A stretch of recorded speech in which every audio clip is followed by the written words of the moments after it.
चलिए अब क्वेश्चन को देखते हैं। एक्सरसाइज 1.3 का क्वेश्चन नंबर 1, ये सारी बातें समझते हैं। देख सकते हैं दोस्तों, एक्सरसाइज 1.3 को देखिए और समझिए। एक्सरसाइज 1.3 के क्वेश्चन को देखिए। पहला क्वेश्चन बोल रहा है कि रिक्त स्थानों में प्रतीक सबसेट या डज नॉट सबसेट भरकर सही कथन बताइए, सही कथन बनाइए। ध्यान देते हैं। इनका मतलब क्या करना है हम लोग को, इनका प्रयोग करना है। इनका सबसेट्स का या डज नॉट सबसेट्स का प्रयोग करना है और इसको सही बना देना है, सही बनाना है। दोस्तों ध्यान देंगे, इन दोनों सिंबल का मेरे को यूज करना है। बात छोटी है। मैं इन सारी चीज़ों को अभी तक चर्चा कर चुका हूँ और आपको बता चुका हूँ ये क्या है, क्या नहीं है, क्यों है, ये सारी बातें मैं गौर कर चुका हूँ। अब देखते हैं, या तो ये सिंबल नहीं तो ये सिंबल, दोनों का क्या करना है, यूज करना है। ठीक है ना, इन दोनों सिंबल का यूज करना है। देखिए दोस्तों, यहाँ पर टू क्या 2 इसमें मिल रहा है, 3 मिल रहा है, 4 मिल रहा है। मतलब ये इसका टोटल अवयव बी में मिल रहा है। मतलब पहला समुच्चय का टोटल अवयव दूसरा समुच्चय मिल रहा है। इसका मतलब ये इसका सबसेट है, उप समुच्चय है। तो यहाँ पर आप लगाएंगे, इस सिंबल का प्रयोग करेंगे और इसके लिए आपका ये सही हो गया। बात समझिएगा, मतलब हमें सिंबल, इन दोनों सिंबल का यूज करना है। तो ये सबसेट हो गया। सबसेट मीन्स होता है कि जब पहले समुच्चय का टोटल अवयव दूसरे में मिले। तो यहाँ पर देखिए टोटल अवयव इसमें मिल रहा है। जैसे क्वेश्चन नंबर 2 देखिए, इसका 1 का 2 देखिए, ए इसमें मिल रहा है क्या, नहीं मिल रहा है ना। बी मिल रहा है, सी मिल रहा है, लेकिन ए नहीं मिल रहा है। इसका मतलब जो है ना, ये पहला समुच्चय दूसरे समुच्चय का सबसेट नहीं है। यहाँ पर यूज करेंगे हम लोग does not subsets, does not subsets. यहाँ देखिए 3 नंबर क्वेश्चन बोला कि एक सब्जेक्ट एक से आपके विद्यालय की कक्षा 11 का एक विद्यार्थी है। आपको स्पष्ट दिखाई दे रहा होगा, नहीं तो बुक को पढ़िए और समझिए।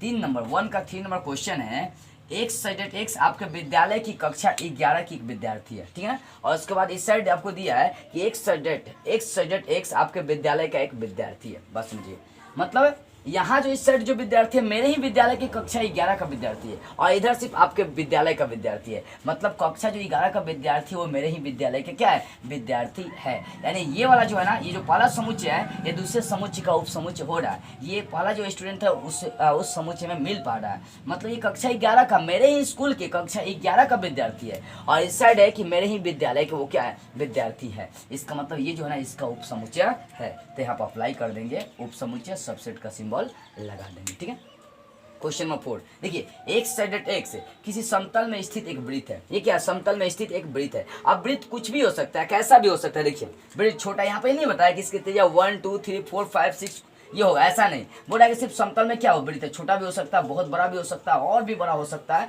बहुत बड़ा हो सकता है। ठीक है ना। अब इस साइड क्या बोला वो देखिए, इधर भी एक समान वृत्त है। ठीक है ना, एक समतल में एक समान वृत्त है, इसकी त्रिज्या एक है। इसका शर्त लगा दे, इस साइड इसकी त्रिज्या कितना लेकर चलना आपको, 1। दोस्तों इधर ये नहीं था कि इधर एक त्रिज्या 1 लेकर चलना है, 2 लेकर चलना है, ऐसा कुछ भी नहीं था। यहाँ से वृत्त है, वृत्त छोटा बड़ा कुछ भी हो सकता है यहाँ पर, लेकिन इस साइड वैसा वृत्त उठाना जिसकी त्रिज्या 1 इकाई हो।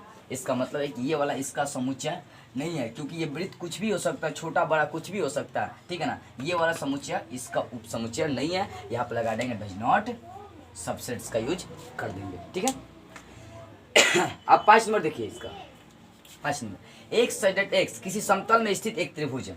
एक सब्जेक्ट एक्स किसी समतल में स्थित एक त्रिभुज है और इस साइड आपको दिया है कि एक सब्जेक्ट एक्स किसी समतल में स्थित एक आयत है। अब बताइए, इस साइड त्रिभुज उस साइड आयत दिया है, क्या ये संभव हो पाएंगे? त्रिभुज में 3 भुजाएं होती है, आयत में 4 भुजाएं होती है। मतलब ये जो है ना, पहला जो इसमें समुच्चय 5 नंबर क्वेश्चन में, ये दूसरे समुच्चय का उप समुच्चय नहीं है। यहाँ भी लगाना पड़ेगा आपको डज नॉट सबसेट्स।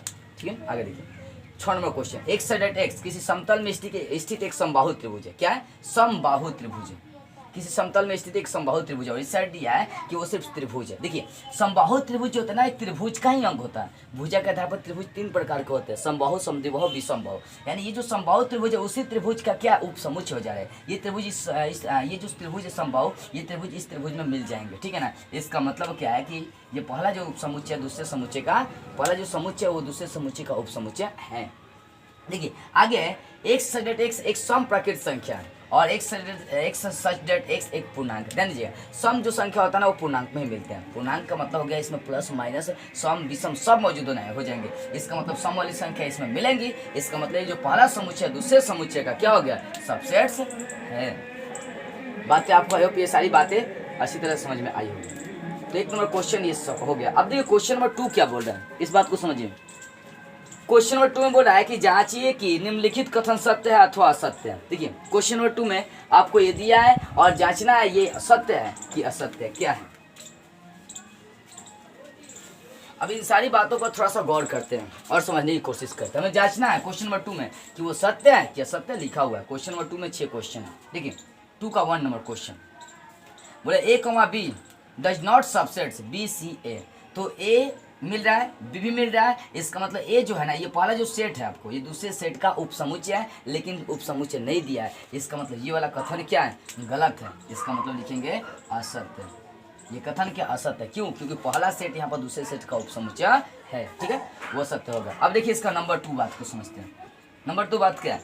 नंबर 2 है ए और ई, ए ई, और इस साइड दिया है कि अंग्रेजी वर्णमाला का एक स्वर है। मतलब ए और ई क्या है, इसका स्वर है। माने ए और ई क्या होते हैं, स्वर होते हैं ना। स्वर कितने होते हैं? 5, ए ई आई ओ यू, 5 होते हैं। तो ए और ई जो है ना, इसका स्वर है। यानी ए और ई दूसरे सेट में मिल जा रहे हैं, मतलब पहले सेट का टोटल अवयव दूसरे सेट में मिल जा रहा है। इसका मतलब पहला सेट दूसरे सेट का उपसमुच्चय है, और उपसमुच्चय का सिंबल दिया है। यानी ये वाला कथन क्या है, सत्य है।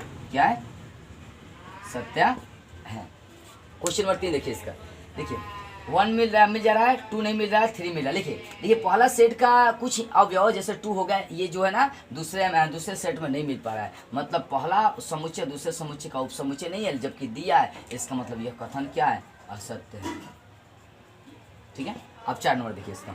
बोला है कि ए जो है ना, इसका अवयव है, यानी ए जो है ना, इसका क्या उपसमुच्चय है। ये हो जाएगा आपका कथन सत्य। लेकिन अब देखिए यहाँ बोल रहा है कि ए इसका अवयव है क्या। देखिए ए और ये सेट, ये आपका क्या हो गया, ये आपका एक समुच्चय हो चुका है। जबकि बोल रहा है कि समुच्चय ए इसका अवयव है नहीं। यार ये क्या है, ये इसका अवयव नहीं है, ये इसका समुच्चय है। इसका मतलब ये कथन क्या है, असत्य है। ठीक है। अब देखिए 6 नंबर क्वेश्चन। देखिए एक संख्या 6 से कम प्राकृत संख्या, इसको अपने भाषा में लैंग्वेज के रूप में मतलब रोस्टर में कर देते हैं। 6 से कम एक सम प्राकृत संख्या, तो 6 से कम सम प्राकृत संख्या क्या क्या हो जाएंगे, 2 और 4, डॉट नहीं, यहाँ पर ये यूज किया है। इसको देखिए 36 से विभाजित होने वाली संख्या है, ध्यान दीजिएगा, ये आपको भाषा यूज कर दिया है। एक 36 से कम विभाजित होने वाली संख्या, ठीक है। ध्यान दीजिए, तो 2 और 4 6 से कम प्राकृत संख्या है। 2 भी 36 को विभाजित करती है, 4 भी 36 को विभाजित करती है। इसका मतलब ये हुआ कि इसका टोटल जो अवयव है पहले समुच्चय का, उसमें मिल पा रही है। इसका मतलब ये वाला जो है ना कथन, इसका उपसमुच्चय होगा, उपसमुच्चय का सिंबल दिया है, यानी ये वाला भाग जो है सत्य होगा। क्या हो जाएगा, सत्य हो जाएगा। तो ये क्वेश्चन नंबर 1 और 2 आपका क्लियर हो चुका है। अब देखते हैं हम लोग क्वेश्चन नंबर 3 को देखते हैं। अब देखते हैं क्वेश्चन नंबर 3 को। क्वेश्चन नंबर 3 देखिए क्या दिया, समझते हैं क्वेश्चन नंबर 3 को। देखिए क्वेश्चन नंबर 3 दिया है कि मान लीजिए कि आपको सेट आपको ए दे दिया है, ए में अवयव दिया 1 2 उसका 3 4 5, ये टोटल अवयव ए में दिया है। तो बोल रहा है कि निम्नलिखित में कौन सा कथन सही नहीं है और क्यों, आपको कारण देना है। ठीक है ना। चलिए आपको सेट दे दिया है ए, देखिए यहाँ पर सेट दे दिया आपको, बात को समझिएगा। यहाँ पर सेट दे दिया आपको ए में 1 2 3 4 5 अवयव मौजूद है आपको। तो दिखाना है कि ये सब कंडीशन सही नहीं है, मतलब सही है कि नहीं है, यदि है तो क्यों, नहीं है तो क्यों, ये सारे रीजंस आपको देने पड़ेंगे। बात को समझिएगा, छोटी सी बात है कुछ। देखिए बात बहुत छोटी है, बशर्ते आपको समझने पर डिपेंड करे कि आप इसको कैसे समझते हैं और कैसे लेकर चलते हैं। सारी बातें मैं पहले ही आपको डाउट क्लियर करा चुका हूँ। देखिए तो यहाँ पर पहला बोल रहा है क्वेश्चन 3,4 सबसेट से ए का। देखिए यहाँ पर देखिए जब 1 भी अवयव है, 2 भी अवयव है, लेकिन 3,4 है ना, ये अवयव ए का है, ये समुच्चय नहीं है। 3,4 क्या है, ए का अवयव है। 5 भी क्या है, ए का अवयव है। देखिए तो 3,4 है ना, ये ए का क्या है, अवयव है, समुच्चय नहीं है। देख सकते हो 1 2 फिर 3 साथ में दे दिया, इस कारण से ये अवयव है। तो 3,4 ए का अवयव है, एलिमेंट्स है, ई एलिमेंट्स है, वो सेट नहीं है। इसका मतलब ये जो कथन है ये हो जाएगा सही नहीं है। क्यों, अब बोल रहा है क्यों। देखिए दोस्तों क्योंकि लिख देंगे यहाँ पर, क्योंकि 3,4 ए का अवयव है, समुच्चय नहीं है। देखिए 3,4 यहाँ पर देखिए 3,4 जो है ना ए का अवयव है, वो समुच्चय नहीं है। यदि समुच्चय होता तो मैं बोलता कि वो सही है, लेकिन यहाँ पर ये सही नहीं है, क्योंकि 3,4 ए का अवयव है, समुच्चय नहीं है। कारण लिखना हो सही नहीं है, लिखेंगे क्योंकि 3,4 ए का अवयव नहीं है। ओके। अब देखिए 3,4 बिलोंग्स टू ए, बोलेंगे 3,4 ए का अवयव है। हाँ जी, ए 3,4 जो है ना ए का अवयव है। ये जो कथन है क्या है, सही है। क्यों सही है, क्योंकि 3,4 ए का अवयव है। आगे देखिए 3,4 का समुच्चय निकाल दिया गया। मतलब उसका उपसमुच्चय निकाल दे, उस अवयव का। देखिए 2 ब्रैकेट लगाया, 3,4 जानते हैं कि अवयव है, उस अवयव के अंदर एक मंझले ब्रैकेट डाल दिया गया, इसका मतलब ये उपसमुच्चय बन गया। समुच्चय का उपसमुच्चय निकाल दिया गया, तो उपसमुच्चय निकालने का मतलब क्या हो गया कि ये जो हो गया ना ए का सेट हो गया, मतलब ए का उपसमुच्चय होगा। तो 3,4 को जैसे ही ब्रैकेट डाला गया कि 3,4 अवयव था, लेकिन उसका उपसमुच्चय निकाल दिया गया, तो उपसमुच्चय निकाल दिया गया, इसका मतलब ये जो है ना ए का क्या हो गया, उपसमुच्चय है। ये कथन क्या हो गया, सही है। क्यों? क्योंकि 3,4 का उपसमुच्चय ए सेट ए का क्या उपसमुच्चय है, सही है। ओके, क्वेश्चन नंबर 4 देखिए, 1 बिलोंग्स टू ए, 1 ए का अवयव है, ये कथन क्या है, सही है, सही है। 1 बिलोंग्स टू ए, ये क्या है, सही है। अब देखिए मतलब 1 जो है ना ए का अवयव है, लेकिन 1 सबसेट ए, 1 जो है ना ए का क्या सबसेट है, 1 जो ए का सबसेट है क्या। देखिए 1 ए का अवयव है, वो सबसेट नहीं है, समुच्चय नहीं है, ये हो जाएगा सही नहीं है, सही नहीं है। क्यों? क्योंकि 1 ए का अवयव है, 1 ए का अवयव है। आगे देखिए 1 to 5 सबसेट्स ए, 1 2 और यहाँ पर 5 है। देखिए 1 to 5, 1 अवयव है, 2 अवयव, 5 अवयव, लेकिन अवयव मिलकर एक समुच्चय बना रहे। इसके कारण से 1 to 5 ए का क्या हो जाएंगे, वो सबसेट्स हो जाएंगे, 1 to 5 ए में मिल जाएंगे। तो 1 to 5 जो है ए का क्या हो गया, सबसेट्स होगा। इसका मतलब ये कंडीशंस क्या है, सही है। क्या है, सही है। आगे देखिए 1 to 5 हो रहा है ए का अवयव है क्या, नहीं यार। देखिए 1 ए का अवयव है, 2 ए का अवयव, 5 भी ए का अवयव है, लेकिन इनका अवयव का समूह 1 to 5 ए का अवयव नहीं है, वो सबसेट्स है, वो समुच्चय है। इसका मतलब ये वाला कथन जो है ना सही नहीं है, सही नहीं है, ठीक है ना। 1 to 5 उसका समुच्चय है, उसका उपसमुच्चय है, लेकिन अवयव नहीं है। आगे देखिए 1 to 3 सबसेट बोल रहा है ए। देखिए 1 2 3, देखिए यहाँ पर 1 2 तो अवयव है, लेकिन 3 जो है ना ए का अवयव नहीं है, क्योंकि 3 4 ये दोनों मिलकर अवयव बन रहे हैं। सिर्फ 3 जो है ना इसमें अवयव, यानी समुच्चय ए में 3 जो अवयव नहीं मौजूद है, यानी 1 2 अवयव है, लेकिन 3 इसका अवयव नहीं है, जिसके कारण से सबसेट नहीं हो जाएंगे। ये कथन सही नहीं है। अब क्यों नहीं है भाई, देखिए क्यों नहीं है, क्योंकि 3 जो है ना ए का अवयव नहीं है। यदि 3 ए का अवयव होता तो बोलते कि वो समुच्चय उपसमुच्चय उसका है। अब देखिए अब बोल रहा है कि 5 बिलोंग्स टू ए, मतलब जो रिक्त समुच्चय होता है वो समुच्चय ए का अवयव है कि नहीं। दोस्तों देखिए 5 जो होता है ना वो स्वयं में एक उप समुच्चय होता है, समुच्चय होता है, वो अवयव नहीं हो सकता। इसका मतलब ये भी कथन क्या है, सही नहीं है। ओके, अब देखिए यहाँ पर 5 सबसेट ए, तो दोस्तों 5 जो होता है, जो रिक्त समुच्चय होता है ना, वो स्वयं में एक उप समुच्चय होता है। मतलब 5 जो है ना ए का क्या है, उप समुच्चय है, यानी ये कथन क्या हो गया, सही है। ये कथन क्या है, सही है। अब देखिए यहाँ पर बोल रहा है कि उपसमुच्चय का समुच्चय ए का सबसेट होगा कि नहीं। 5 का समुच्चय निकाला गया, उपसमुच्चय निकाल लिया गया। दोस्तों 5 स्वयं का उपसमुच्चय होता है, उसके उपसमुच्चय का उपसमुच्चय निकालने से कोई फायदा नहीं है। वो ए का सेट नहीं होगा, ए का सबसेट नहीं होगा, सिर्फ 5 होता है। देखिए 5 ए का सबसेट था, लेकिन 5 का उपसमुच्चय आपका जो है ना ए का सबसेट नहीं होगा, यानी ये कथन जो है ना क्या हो जाएगा, असत्य हो जाएगा, यानी ये लिखेंगे सही नहीं है। देखिए ये बहुत बड़ी बात थी, छोटी है, लेकिन यहाँ पर थोड़ा सा गौर करने वाली बातें आई है। कहीं दिक्कत हुई हो कमेंट जरूर कीजिएगा। अब देखिए क्वेश्चन नंबर 4 बोला है निम्नलिखित समुच्चयों के सभी उप समुच्चय निकालना है। अब देखिए उप समुच्चय निकालने की बात आ गई, उप समुच्चय निकालना है, ठीक है ना। जो भी आपको दिया है इन सभी का उप समुच्चय कैसे निकालना है। अब देखिए उप समुच्चय कैसे निकालने थी, ये सारी बातें मैं बता दिया। इसका उप समुच्चय निकालना, टोटल उप समुच्चय निकालना, ठीक है। उप समुच्चय आप निकालना चाहते हैं तो मैं बता दिया था, उप समुच्चय निकालने के लिए सबसे पहले आपको एक एलिमेंट्स उठाना पड़ेगा 5, उसके बाद एक एक अवयव को उठाना पड़ेगा। तो इसमें देखते हैं तो एक ही अवयव है, इसको लिख देंगे ए, ठीक है ना। तो ये आपका निकल गया ए का उप समुच्चय हो गया। अब मान के चलिए इसका उप समुच्चय निकालना है 2 नंबर का। देखिए 2 नंबर का ध्यान दीजिएगा थोड़ा सा, 2 नंबर का आपको उप समुच्चय निकालना है, ठीक है। तो क्या करेंगे इसका उप समुच्चय निकालने के लिए, उप समुच्चय इसका उप समुच्चय निकालने के लिए क्या करेंगे, सबसे पहले आपको तो 5 लगाना पड़ेगा 5, उसके बाद एक एक अवयव का निकालेंगे। एक अवयव ए का हो गया, फिर बी का हो गया, और उसके बाद क्या करेंगे दोनों अवयव को मिला देंगे साथ में ए कॉमा बी, ठीक है, ए कॉमा बी। देखिए बात क्या आ गई, बात पहले 5 लिखा, फिर एक एक अवयव को मैंने क्या किया उप समुच्चय निकाल दिया, फिर दोनों अवयव को उठा लिया। तो ये जो बनी ना, ये बनी इसका उप समुच्चय बन गया, ठीक है ना। यहाँ पर देखिए मैं उसका उप समुच्चय निकालता हूँ।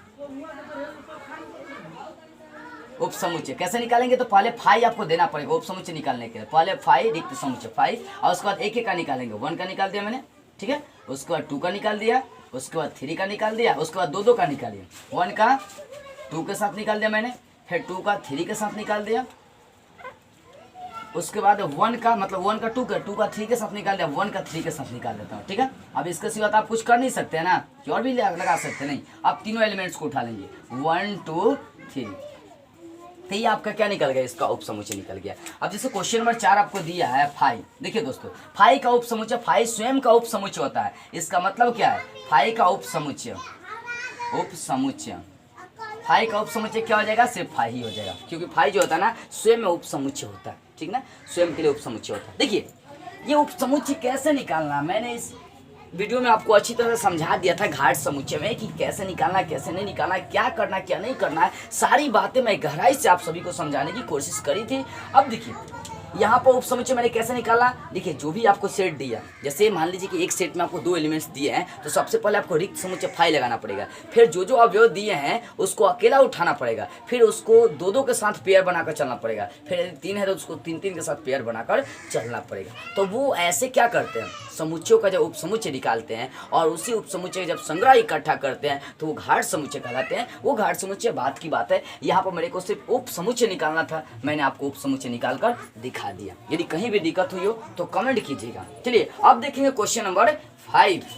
अब देखिए क्वेश्चन नंबर 5, क्वेश्चन नंबर 5 बोल रहा है कि पीए में कितने अवयव होंगे यदि ए बराबर आपको 5 दे दिया। देखिए 5 का मतलब होता है रिक्त समुच्चय, बात को समझिएगा ध्यान से, मतलब एक भी अवयव नहीं है, चूंकि ए बराबर आपको कितना दे दिया है 5, तो पीए का मतलब घाट समुच्चय, फॉर्मूला में बता चुका, 2 पावर क्या होता है n, मतलब n दर्शाता है कि उस समुच्चय में कितने अवयव है। देखिए ए बराबर 5 दिया, मतलब ये जो समुच्चय उसमें एक भी अवयव नहीं है, मतलब 0 अवयव है, तो 2 पावर n का वैल्यू रख देंगे 0, तो 2 पावर 0 का वैल्यू क्या हो जाएगा 1। जब किसी भी संख्या पर पावर 0 होता है तो उसका वैल्यू कितना हो जाता है 1। इसका मतलब पीए में कितना अवयव हो जाएंगे 1। बात समझिए, ए बराबर 5 मतलब ए में एक भी अवयव नहीं है, खाली है। 5 का मतलब रिक्त समुच्चय होता है ना, रिक्त समुच्चय का मतलब जिसमें एक भी अवयव नहीं हो, यानी ए में एक भी अवयव नहीं है, तो 2 पावर क्या हो जाएगा 0, 2 पावर 0 का वैल्यू कितना हो गया 1। हो गया क्वेश्चन नंबर 5। अब देखिए क्वेश्चन नंबर 6 इधर क्या बोल रहा है कि निम्नलिखित को अंतराल रूप में लिखना है। मैं आपको अंतराल वास्तविक संख्या का अंतराल बता चुका था, कैसे आपको क्या करना क्या नहीं करना, सारी बातें मैं डीप में आपको समझा चुका हूँ, ठीक है ना। अभी तक आप वो वीडियो नहीं देखे हैं तो जाकर मैं लिंक दे दूंगा डिस्क्रिप्शन में, आप देख लीजिएगा। चलिए अब देखिए इसको अंतराल रूप में लिखना है। देखिए अंतराल रूप में लिखना है, पहला क्वेश्चन देखते हैं, अंतराल रूप में लिखना है। तो अंतराल रूप बराबर, देखिए तो क्या हो जाएगा -4, पहले बताया नहीं था, पहले संख्या को लिखना -4 और कॉमा क्या है 6 है, तो मैं दोनों संख्या को सबसे पहले लिखता हूँ -4, 6। अब यहाँ पर समझेंगे कौन सा अंतराल यूज करेंगे, क्योंकि अंतराल 4 तरह के थे, बंद खुला, पहला था बंद, दूसरा था खुला, और तीसरा था बंद खुला, और चौथा था खुला बंद। 4 तरह का अंतराल थे। तो यहाँ पर अंतराल रूप में इसको लिखना है। तो पहले मैंने संख्या -4 और 4 था तो मैं लिख दिया -4, 4। अब देखिए यहाँ पर पहले लेस देन या ग्रेटर देन यूज किया गया, बाद में इज इक्वल लगाया गया। तो इज इक्वल जिसमें लगा वो बड़ा को दर्शाता है, मतलब बड़े बंद अंतराल को दर्शाता है, ध्यान देंगे। तो ये खुला अंतराल को दर्शा रहा है और ये किसको दर्शा रहा है, बंद अंतराल को दर्शा रहा है। तो पहले के लिए वांछित अंतराल ये होगा -4 और 6 के लिए अंतराल होगा पहला बंद, मतलब ये हो गया खुला बंद अंतराल हो गया, ठीक है। अब यहाँ पर देखिए यहाँ पर क्या हो जाएगा, जो अंतराल आपको निकालना है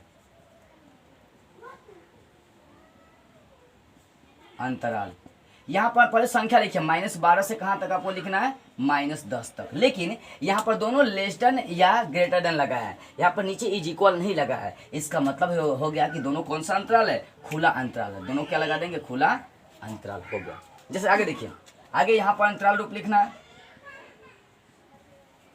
अंतराल रूप क्या करेंगे, पहले संख्या लिखिए 0 और 7 है, 0, 7 क्या करना है। देखिए यहाँ पर इज इक्वल लगाया और यहाँ पर इज इक्वल नहीं है, मतलब इज इक्वल दर्शा रहा है कि वो बड़ा अंतराल मतलब बंद अंतराल है, और यहाँ इज इक्वल नहीं लगा है, इसका मतलब ये खुला अंतराल है, ठीक है ना। अब यहाँ देखिए, यहाँ संख्या पहले क्या, पहले अंतराल रूप लिख दीजिए, अंतराल रूप, ध्यान दीजिएगा।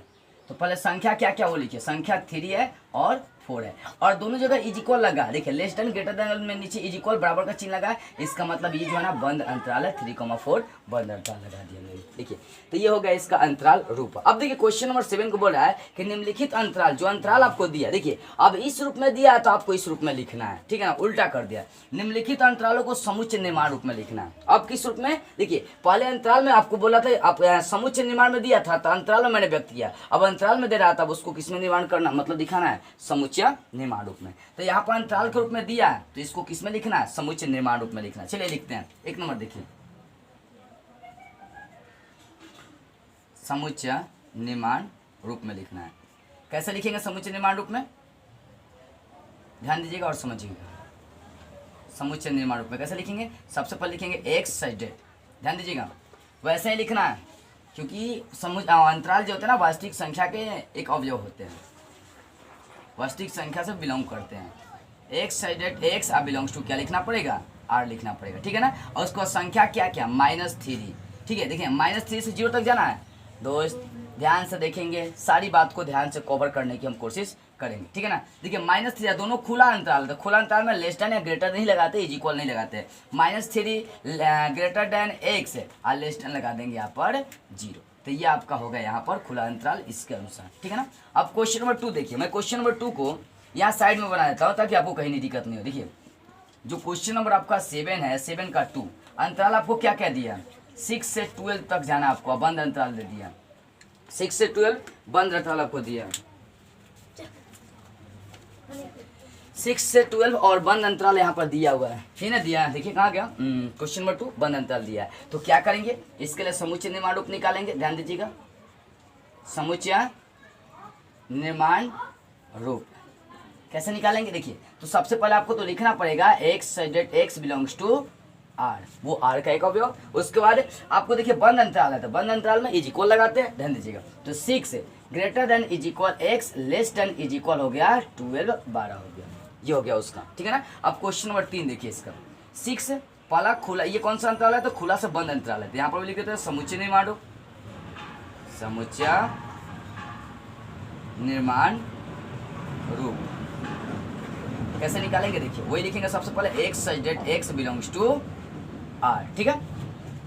और उसके बाद खुला से बंद अंतराल है, खुला और बंद दोनों है, मतलब खुला के लिए लेस देन या ग्रेटर देन, और बंद के लिए लेस देन या ग्रेटर देन में इज इक्वल लगाएंगे।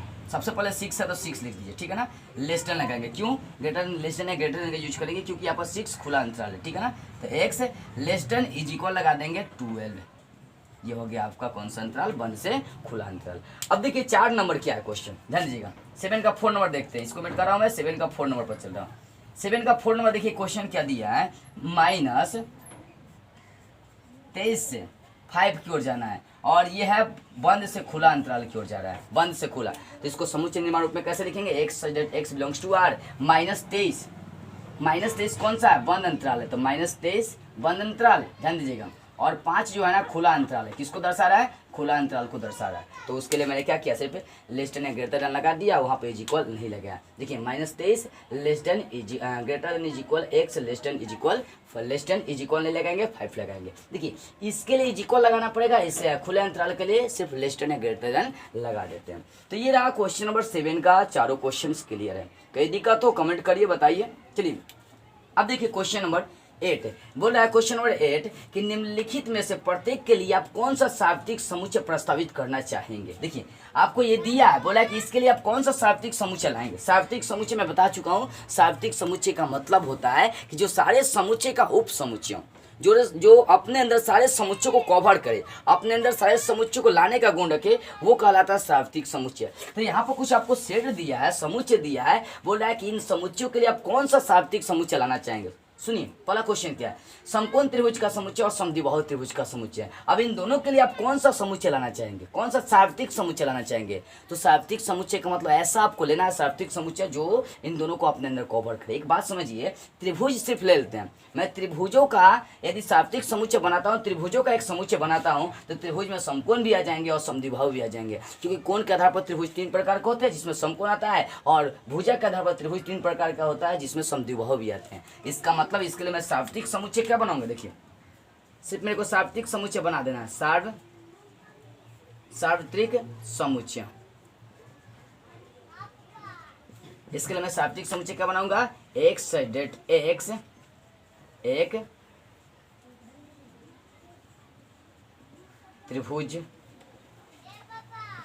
त्रिभुजों का संग्रह है। देखिए मैंने ये साप्तिक समुच्चय ऐसा बना लिया क्योंकि ये जो है ना, ये अपने अंदर इन दोनों को कवर कर रही है, अपने अंदर लाने का गुण कर रही है, क्योंकि त्रिभुज में समकोण भी आ जाएंगे और समद्विबाहु भी त्रिभुज आ जाएंगे। यानी ये आपका क्या हो जाएगा, इन दोनों के लिए साप्तिक समुच्चय एक त्रिभुजों का संग्रह हो जाएगा, त्रिभुजों का समुच्चय हो जाएगा। ओके, अब देखिए क्वेश्चन नंबर 9 क्या बोल रहा है आपको। क्वेश्चन नंबर 9 में 3 समुच्चय दिया है, ए बी सी दे दिया है, तो बोल रहा है तीनों के लिए साप्तिक समुच्चय कौन सा होगा। इन तीनों के लिए साप्तिक समुच्चय मैं बता दिया अभी कि वैसा समुच्चय, साप्तिक समुच्चय एक ऐसा समुच्चय जो सारे समुच्चय का उपसमुच्चय, सारे समुच्चय को अपने अंदर रखने का गुण रखती है। देखिए तो 1 2 मतलब ए बी सी तीनों को मिला देंगे तो इसमें कौन सा समुच्चय आपका बनेगा। देखिए 1 3 5 2 4 6 0 2 0 2 4 6 8। देखिए इसमें जो तीसरा जो ऑप्शन है वो सही हो जाएगा इनके लिए। क्यों, क्योंकि देखिए 1 3 5 इसमें मिलेगा, 2 4 6 इसमें मिल जाएगा, 0 2 4 6 8 इसमें मिल जाएगा। मतलब यही एक ऐसा सेट है, यही एक ऐसा उपसमुच्चय है, यही एक ऐसा सार्वत्रिक समुच्चय है जो ए को भी अपने अंदर ला रही है, बी को भी ला रही है, सी को भी ला रही है। अब बात करते हैं और सारे ऑप्शन की। मान के लीजिए ऑप्शन 1 के लिए चलते हैं। देखिए ये ए के लिए 1 मिल रहा है, 3 मिल रहा है, 5 मिल रहा है। अब देखिए 2 मिल रहा है, 4 मिल रहा है, 6 मिल रहा है। लेकिन आगे चलते हैं 0 2 4 6 मिल जा रहा है, लेकिन इसका एलिमेंट्स 8 नहीं मिल रहा है। ठीक है ना, ए हो जा रहा है, बी हो जा रहा है, लेकिन सी को कवर नहीं कर पा रहा है। दोस्तों देखिए साप्तिक समुच्चय का मतलब क्या होता है कि जो सारे समुच्चय को अपने अंदर लाए, तो यही एक ऐसा ऑप्शन आपका 3 है जो सारे समुच्चय को अपने अंदर लाने का काम कर रही है। यानी इनमें इन चारों ऑप्शन में से कौन सा आप साप्तिक समुच्चय चूज करेंगे, ये ऑप्शन 3 0 से लेकर 10 तक के एलिमेंट को। तो आई होप ये सारा क्वेश्चंस आपका क्लियर होगा। एक्सरसाइज 1.3 के सारे क्वेश्चंस को मैंने क्लियर कर दिया। अभी कहीं दिक्कत हुई हो तो कमेंट कीजिएगा, फटाफट कमेंट कीजिए और बताइए। देखिए दोस्तों वीडियो बनाने में काफ़ी हम लोग मेहनत करते हैं, काफ़ी मेहनत करना पड़ता है, तब जाकर मैं आपको अच्छी तरह से समझा पाता हूँ और सारे क्वेश्चनों को आपके सामने पेश करता हूँ। तो मेरी गुरु दक्षिणा यही रहेगी कि मेरे चैनल को सब्सक्राइब कीजिए और लाइक करके इसको हर जगह शेयर कर दीजिए। ठीक है, चलिए हम लोग फिर मिलेंगे अगले वीडियो में एक्सरसाइज 1.4 के साथ, सारे क्वेश्चनों को डीप में समझते हुए मिलेंगे। तो चलिए अब विदा कीजिए हम लोगों को, फिर मिलते हैं एक्सरसाइज 1.4 के साथ।